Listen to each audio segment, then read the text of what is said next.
A nossa chegada em Jerusalém, os irmãos nos receberam com alegria. No dia seguinte, Paulo dirigiu-se conosco à casa de Tiago, onde todos os anciãos se reuniram.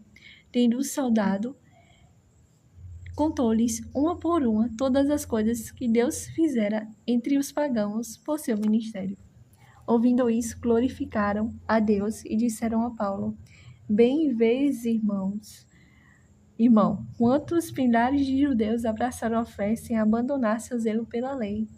Eles têm ouvido dizer de ti que ensinas os judeus, que vivem entre os gentios, a deixarem Moisés, dizendo que não deve circuncidar os seus filhos, nem observar os costumes mosaicos. Que se há de fazer? Sem dúvida, saberão de tua chegada. Faze, pois, o que te vamos dizer. Temos aqui 4 homens que têm um voto. Toma-os contigo, faze com eles os ritos da purificação e paga por eles a oferta obrigatória, para que rapem a cabeça. Então todos saberão que é falso quando de ti ouviram, mas que também tu guardas a lei.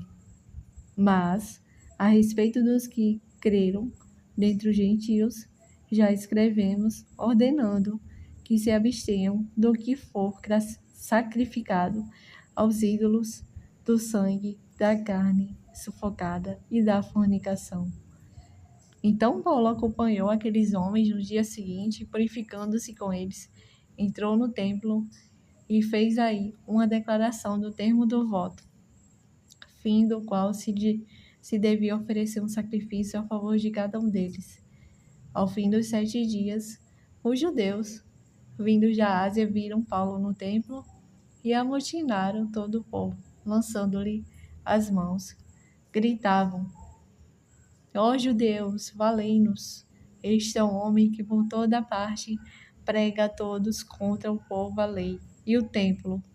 Além disso, introduziu até gregos no templo e profanou o lugar santo. É que tinham visto Trófimo de Éfeso com ele na cidade e pensavam que Paulo tivesse introduzido no templo. Alvoroçou-se toda a cidade, com grande ajuntamento de povo, agarraram Paulo e arrastaram para fora do templo, cujas portas se fecharam imediatamente. Como quisessem matá-lo, o tribuno da corte foi avisado de que toda Jerusalém estava amotinada. Ele tomou logo soldados e oficiais e correu aos manifestantes. Estes, ao avistarem o tribuno e os soldados, cessaram de espancar Paulo.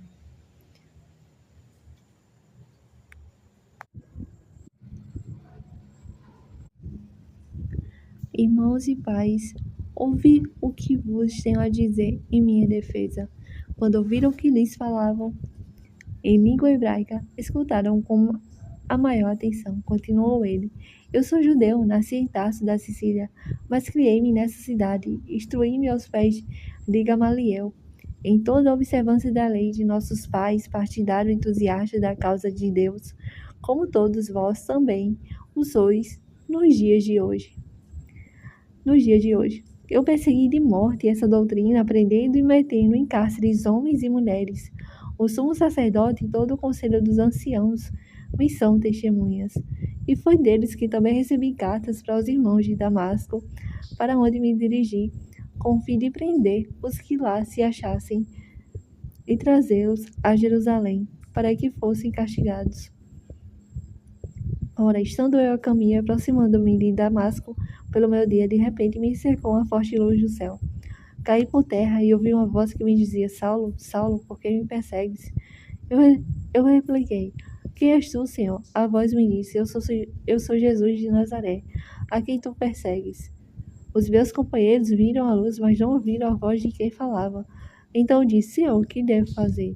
E o Senhor me respondeu: Levanta-te, vai a Damasco, e lá te será dito tudo o que deves fazer. Como eu não pude ver por causa da intensidade daquela luz, guiado pela mão dos meus companheiros, cheguei a Damasco. Um certo Ananias, homem piedoso e observador da lei, muito bem conceituado entre todos os judeus daquela cidade, veio ter comigo e disse-me: Irmão Saulo, recobra a tua vista. Naquela mesma hora, pude enxergá-lo.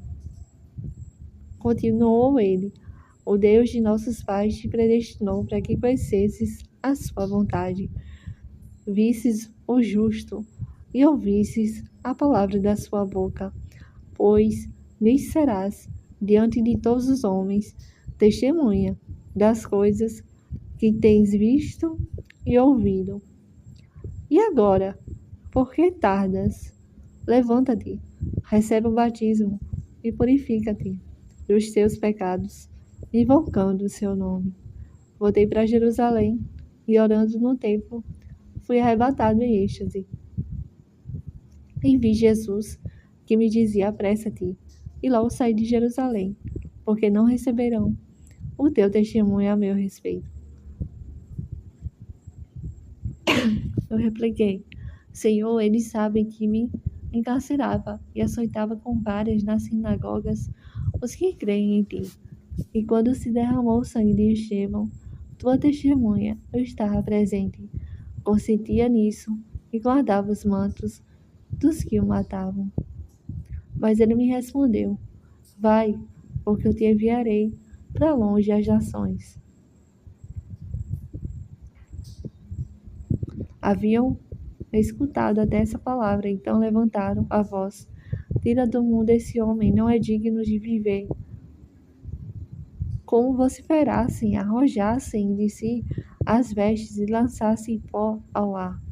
O tribuno mandou recolhê-lo à cidadela, açoitá-lo e submetê-lo a torturas, para saber por que causa clamavam assim contra ele.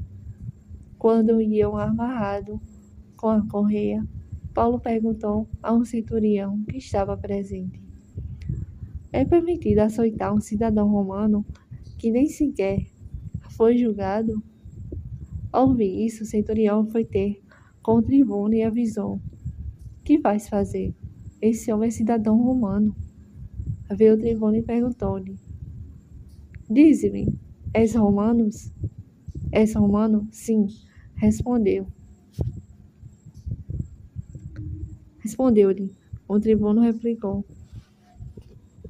eu adquiri esse direito de cidadão por grande soma de dinheiro. Paulo respondeu: pois eu sou de seu nascimento. Apartaram-se então dele os que iam torturá-lo. O tribuno alarmou-se porque o mandara acorrentar, sendo ele um cidadão romano. No dia seguinte, querendo saber com mais exatidão de que os judeus o acusavam, soltou e ordenou que se reunissem os sumos sacerdotes e todo o grande conselho. Trouxe Paulo e o mandou comparecer diante deles. Paulo, fitando os olhos dos membros do conselho, disse: irmãos, eu tenho procedido diante de Deus com toda a boa consciência até o dia de hoje. Mas Ananias, sumo sacerdote, mandou aos que estavam ao seu lado que lhe batessem na boca. Então Paulo lhe disse: Deus te ferirá também, a ti, hipócrita. Tu estás aí assentado para julgar-me segundo a lei, e contra a lei mandas que eu seja ferido? Os assistentes lhe disseram: tu injurias o sumo sacerdote de Deus. Respondeu Paulo: não sabia, irmãos, que é o sumo sacerdote, pois está escrito: não falarás mal do príncipe do teu povo. Êxodo, capítulo 22, 28. Versículo 28. Paulo sabia que uma parte do sinédrio era de saduceus e a outra de fariseus, e disse em alta voz: irmãos, eu sou fariseu, filho de fariseus. Por causa da minha esperança na ressurreição dos mortos, é que sou julgado. Ao dizer ele essas palavras, houve uma discussão entre os fariseus e os saduceus, e dividiu-se a assembleia, pois os saduceus afirmam não haver ressurreição, nem anjos, nem espíritos, mas os fariseus admitem uma e outra coisa. Originou-se então grande vozearia. Levantaram-se alguns escribas dos fariseus e contestaram ruidosamente: Não achamos mal algum neste homem. Quem sabe se não lhe falou algum espírito ou um anjo? A discussão fazia-se sempre mais violenta. O tribuno temeu que Paulo fosse despedaçado. Temeu por eles e mandou aos soldados que descessem ou tirassem do meio deles e o levassem para a cidadela. Na noite seguinte, apareceu-lhe o Senhor e lhe disse: Coragem, deste testemunho de mim em Jerusalém. Agora importa também que os deis em Roma. Quando amanheceu, coligaram-se alguns judeus e juraram com imprecações não comer nem beber nada, enquanto não matassem Paulo. Eram mais de 40 as pessoas que fizeram essa conjuração. Foram apresentar-se aos sumos sacerdotes e aos cidadãos, dizendo: Juramos solenemente nada comer, enquanto não matarmos Paulo. Vós, pois, ide com o conselho requerer do tribuno que o conduza à vossa presença, como se houvesseis de investigar com mais precisão a sua causa, e nós estamos prontos para matá-lo durante o trajeto. Mas o filho da irmã de Paulo, inteirado da cilada, dirigiu-se à cidadela e o comunicou a Paulo. Ele chamou assim um dos centuriões e disse-lhe: Leva este moço ao tribuno, porque tem alguma coisa a lhe transmitir.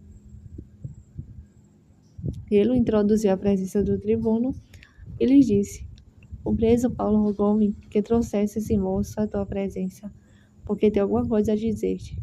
O tribuno, tomando pela mão, retirou-se com ele à parte e perguntou: Que tens a dizer-me? Respondeu ele: Os judeus têm combinado rogar amanhã que apresentes Paulo ao grande conselho, como se houvessem de inquirir dele alguma coisa com mais precisão. Mas tu não creias, porque mais de 40 homens dentre eles lhe armam traição. Juraram solenemente em nada comer nem beber, enquanto não o matarem. Eles já estão preparados e só esperam a tua permissão. Então o tribuno despediu o moço, ordenando-lhe que a ninguém dissesse que o havia avisado.